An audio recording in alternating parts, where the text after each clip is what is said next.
এই শব্দগুলো কিসের? আমি জানি না, আমার খুব ভয় লাগছে।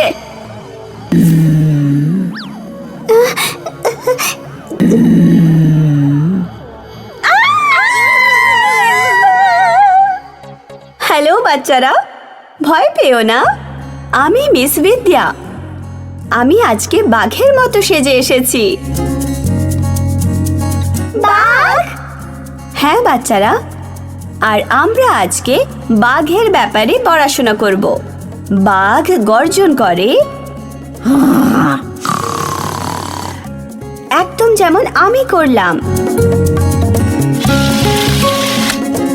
বাচ্চারা, বাঘ হলো একটা বন্য প্রাণী যে বনে থাকে।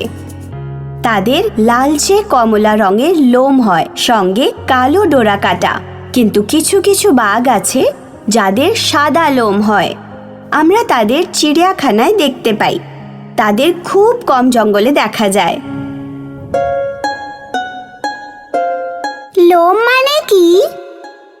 পশুদের শরীরে যে চুল থাকে তাদের লোম বলে, যেমন আমাদের শরীরেও আছে। ও, লোম মানে চুল। হ্যাঁ বাচ্চারা, তারা হলো বন্য প্রাণী। তার মানে তারা আমাদের সাথে বাড়িতে থাকতে পারবে না। তারা থাকে জঙ্গলের মধ্যে। বাচ্চারা, তোমরা কি জানো বাঘের বড় আর ধারালো দাঁত হয়? তারা অন্য পশুদের খায়। তাদের বড় আর ধারালো দাঁত পশু শিকার করার জন্য তাদের সাহায্য করে। বাহ! আচ্ছা বাচ্চারা, কে কে সাঁতার কাটবে? আমি। বাহ!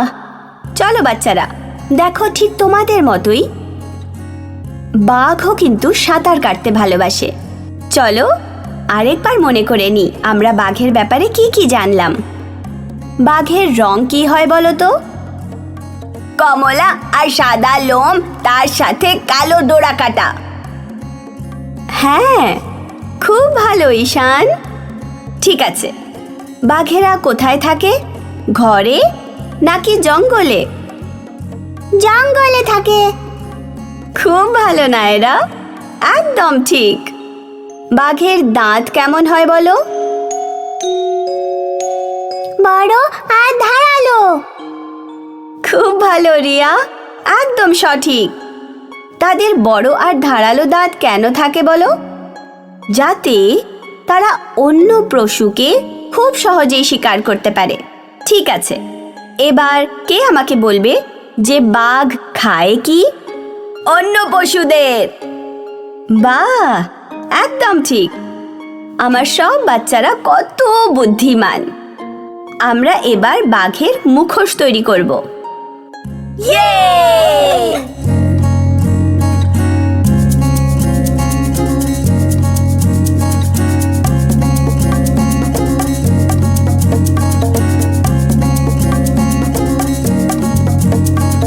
আর এবার কে আমাকে বলবে বাঘ কিভাবে গর্জন করে?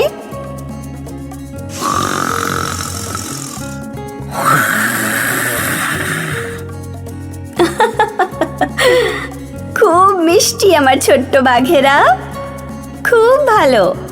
আমি খুব গর্বিত তোমাদের নিয়ে।